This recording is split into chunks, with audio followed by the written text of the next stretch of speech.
So I begin every interview with a throwaway question. I ask the person what they had for breakfast.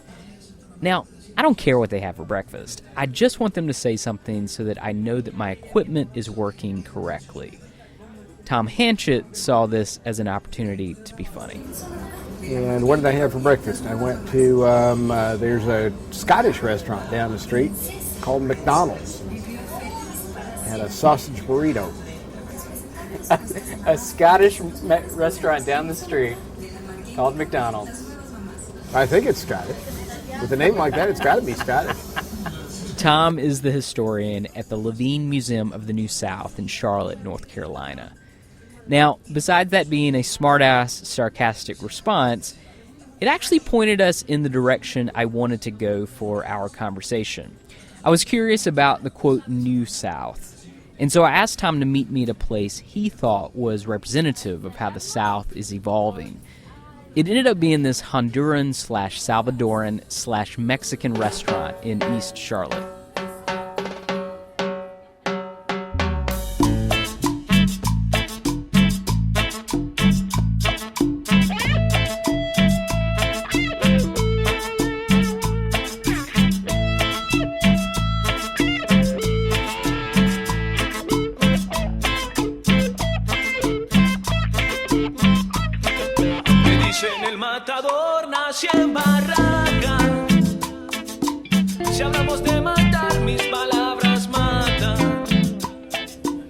I asked you, Tom, to take me out somewhere so that we could kind of talk about the changing South, like what's happening in the South, how the South is changing, especially with regards to the city of Charlotte, and where did you take us? Where are we right now?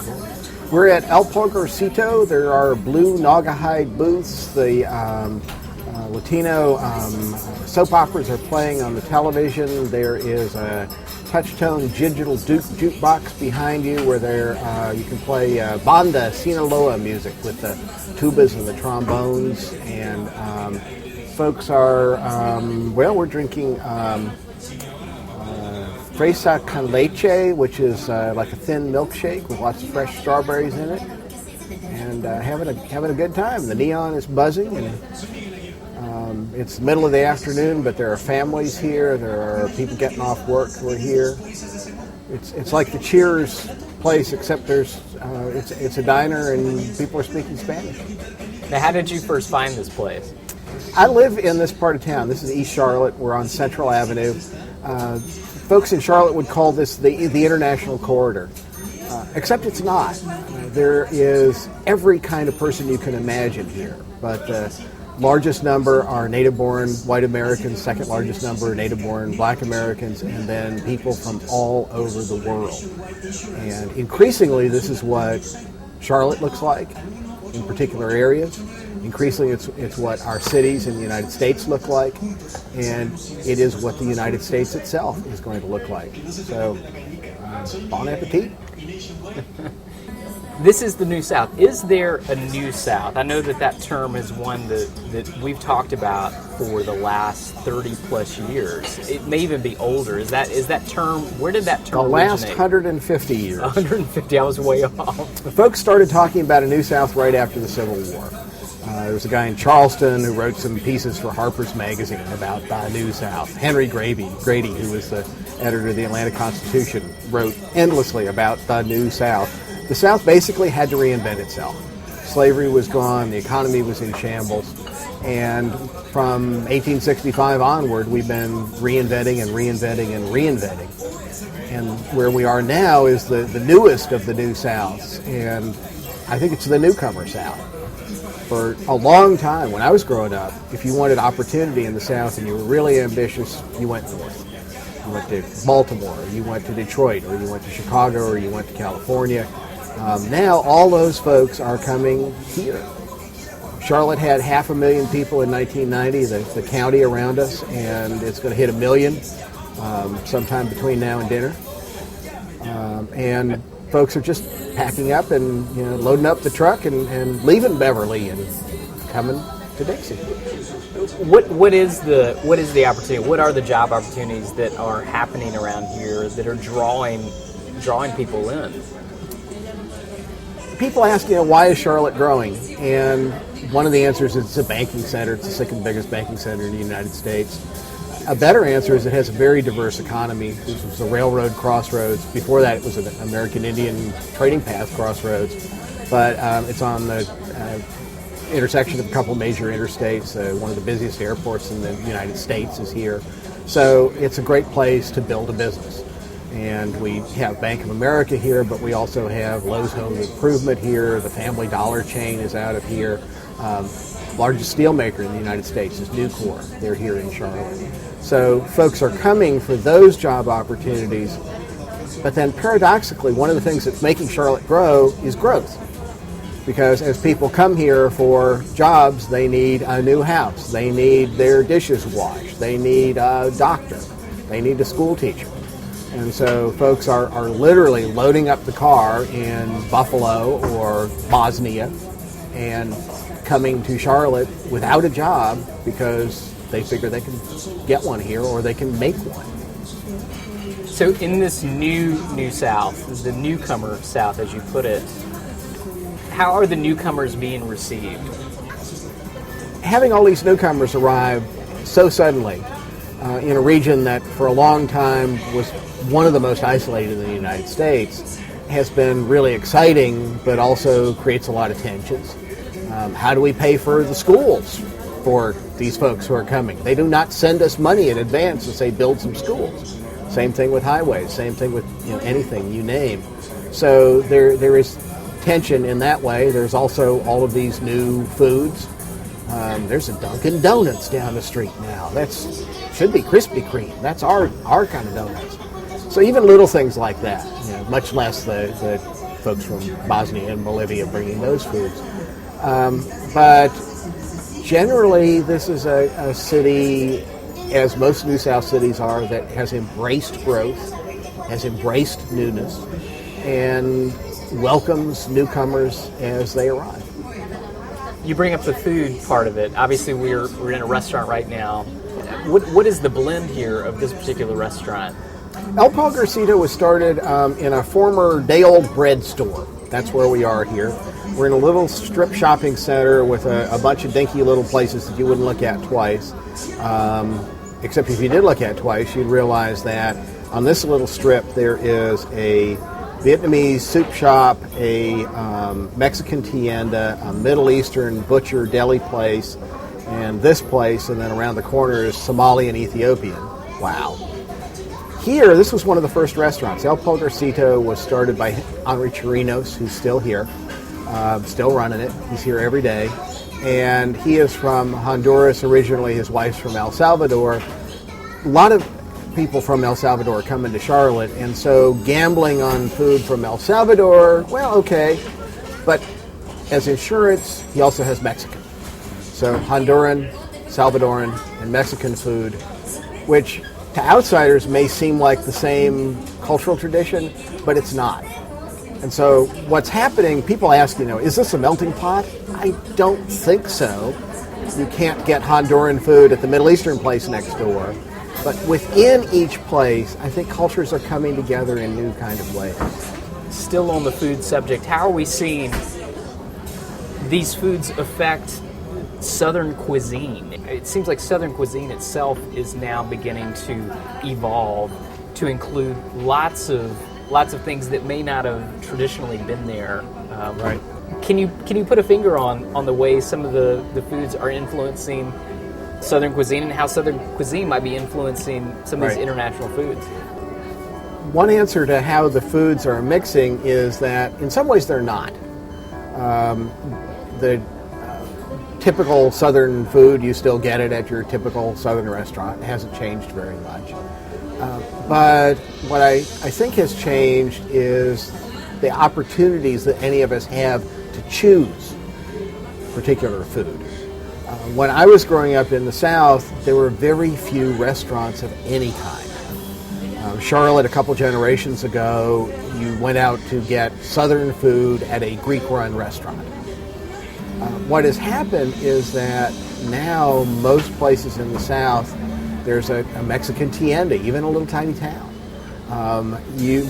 Several years ago now, I went to Memphis in a van with one of the people was a vegan. Where can vegans eat in the South? Well, it turns out they can eat at Japanese restaurants. We had no trouble driving across the Blue Ridge Mountains from Charlotte, North Carolina to Memphis, Tennessee, finding, whenever we needed it, a Japanese restaurant. And that would have been unheard of 20 years ago. So much in the way that postmodernism allows us in literature or criticism to pull from many different traditions and make our own tradition, that's what's happening with food in the South. What are the things that are exciting you right now? Well, in terms of food, the thing that is exciting is this salad bowl. It's not a melting pot. People are not giving up their traditions. They are continuing to hold on to their traditional food ways. And this little corner that we're on, which has Ethiopian and Mexican and Vietnamese and Honduran, all of those are food by the people for the people. It's not a district where people come to go to exotic restaurants. And that excites me. It excites me that America, this land of one from many, we're a place where there is space for people to keep their traditions even as they become part of the larger tradition. And that's problematic. It doesn't always work. But here in Charlotte, North Carolina on Central Avenue, I can see that working. And it's delicious. Have a pupusa. I think that's the new Southern national food. The pupusas come from El Salvador. They're a cornmeal pancake, and you can stuff them with things, including chopped pork. And they come with curtido. Now, I would say that curtido was coleslaw. Henry Chirinos would say, no, it is not. It's curtido. But it reminds me of barbecue. I go around the corner to the Golden Bakery, folks from Syria, and they don't have pizza, which I now think of as American food, but they have all of those other kind of flatbread, pita bread, fresh from the oven kinds of things that pizza is one of in the Mediterranean. You talk about Southern traditions, these are traditions.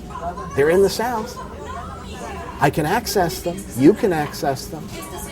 Talk about a new South. Walk me through the salad bowl concept, just so that I understand it. Because Cool. I can imagine what you mean by the salad bowl is that there are still individual. It's not like a soup where everything melts together. Is that right? So just explain the salad bowl. Yeah. What's the metaphor for how we live together in America? The old metaphor was a melting pot. And this came out of probably the era of Pittsburgh and steel, where you put the coal and the coke and the ore and all of that stuff in this big hot cauldron, and it goes white hot. And out of it comes a new material, steel, which has none of the properties of the old material, maybe a little bit. But it's new and it's strong and it's American, and it's none of those old things. And so people still today will often say, well, America's a melting pot. But scholars have, and ordinary folks have said, no, wait a minute. We keep parts of our ethnicity, our religion, our food preferences, how we,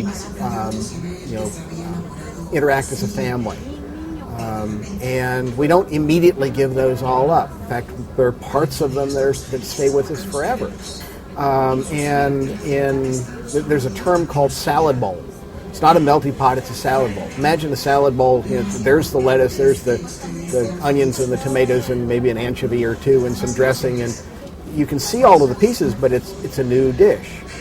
And I thought some anthropologist or sociologist came up with it. It was actually a historian, one of my people, a guy named Carl Degler, who was writing in the 50s about America. Even at that point, when the melting pot was the goal, he said, now wait a minute, that's not what it is.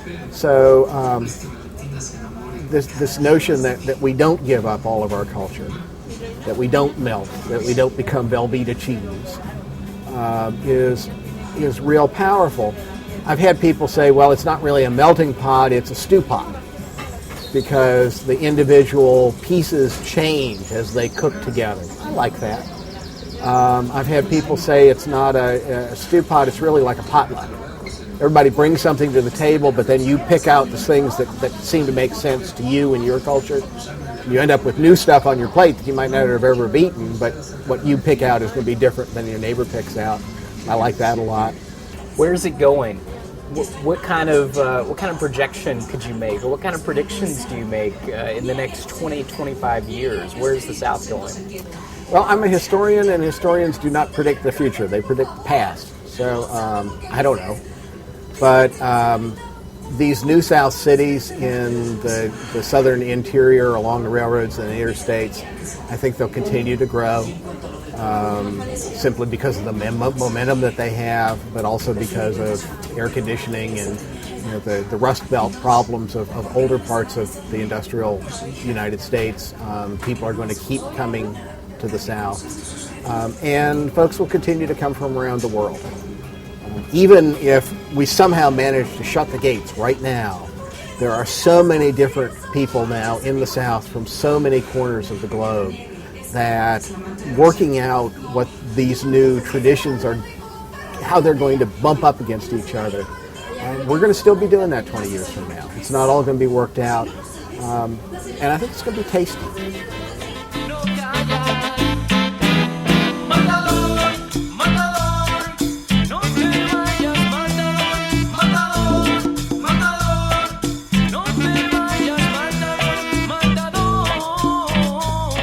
I'd like to thank Tom Hanchett from the Levine Museum of the New South. Find the latest at museumoftheNewSouth.org.